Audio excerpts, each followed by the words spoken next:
From dramatic near misses to heart-wrenching losses and teary-eyed goodbyes, this race was not only the most dramatic race of the season, but definitely the most emotional. And something happened right at the end that might have changed the entire championship. So stick around for that. But before we'd got anywhere near the karts, the race was shaken up a lot. With rain looking as though it would be on the horizon, this posed some interesting conditions for the race. So with massive dark clouds on the horizon, and with it being the last race of the season, tensity in the paddock was very high. And to add to the tensity, the first, second and third place championship trophies had already been showcased at reception on our way in, meaning that everyone was crystal clear on what they were competing for. Another thing to tick off your emotions bingo list was that it was Nico's last race, and as I was placed in the same team as him for what would be his last time at Red Lodge, it was my goal to get him just one more win, and maybe, just maybe, even the championship. However, as you'll see later, this didn't quite go to plan. But enough waffle for today. So back to this race, and because it was Nico's last time, he did qualifying and the first stint, and after pulling home a brilliant first stint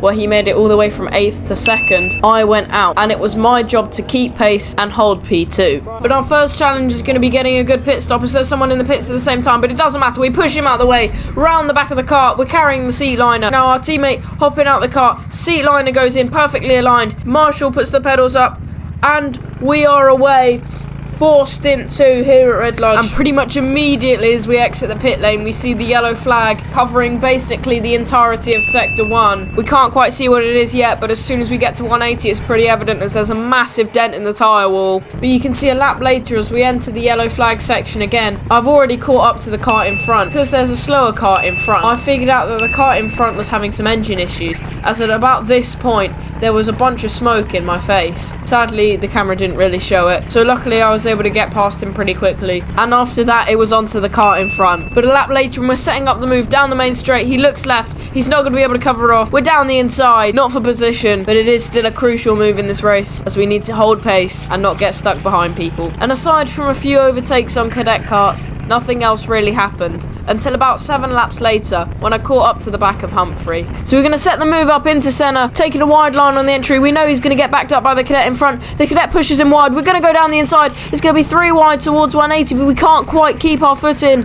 as he just overtakes us. But then again, a lap later and we're right in the same position, setting up the move into Senna. We can't quite get it done again, but we're going to get a better run out of Senna. Can we duck to the inside into 180? We can. We're going to try and hold the inside. We can't quite, but we're going to go for a beautiful switchback and we get the move done. But after literally about 10 minutes of complete clear air, I spotted me some karts on the horizon, and after another 2 laps I caught right up to the back of this 3 kart pack, and we wasted no time getting through them as we get a much better run out of the final corner. We're side by side, we're down the inside before even the first corner. Now trailing the black suit, can we have a look into 180? We're not quite going to be close enough, but he is going to go wide on the exit, which is going to leave a big gap for us to try and get through.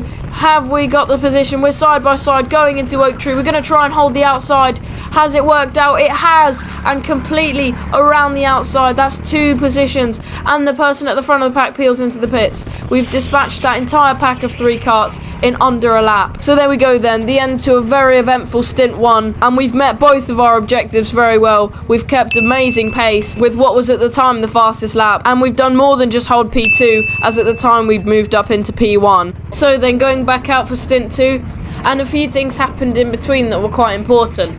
There were quite a few yellow flags, which meant that the team in P2 managed to get a free pit stop when we didn't, putting them effectively 40 seconds ahead of us. But due to the entire team's really good pace, we managed to cut that gap down to 30 seconds by this point. You can see Josh pulls into the pit lane. It's going to be a good stop. There's no one in the way this time. He hops out quickly. We've got the seat liner in hand. Chuck it in. It's aligned perfectly. Hop in. The pedals are there, and we're away. The very, very quick stop. And immediately as we go out, you can see the cadet and another kart fly past us, so we're going to be trying to pick those karts off as quickly as possible in the coming laps. But you can see as we go down to turn 1 here following the cadet, I have one of the closest saves that I've ever had when karting. He goes out wide on the entry of the corner, making me think he's letting me through, but as soon as I'm next to him, he turns in on me, making me have to slam on the brakes. It meant that I slid a lot and nearly spun.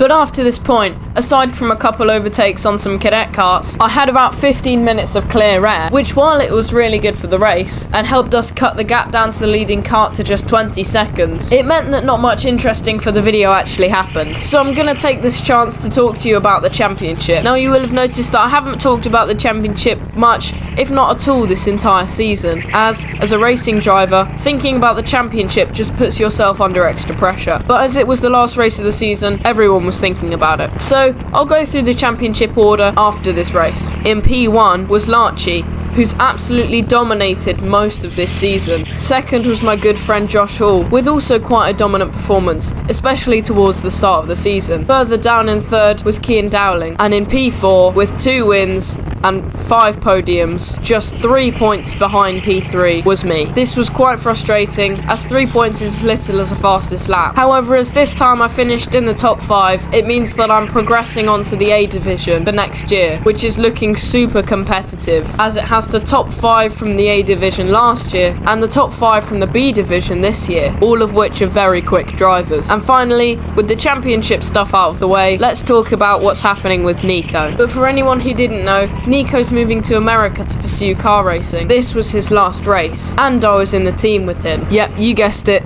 Here comes the monologue. Nico is probably my best friend, and a very quick driver.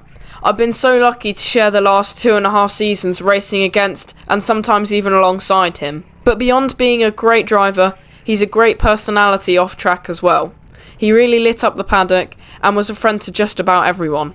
If you ask anyone who's had him as a teammate or even just talk to him, they'll tell you how positive he always was and the ability he has to engage and listen to you talk. His bright and funny personality means that he will be missed so much across the paddock. But for Nico, this is not the end of his journey. Just, as he put it so well, a pit stop. Good luck, Nico.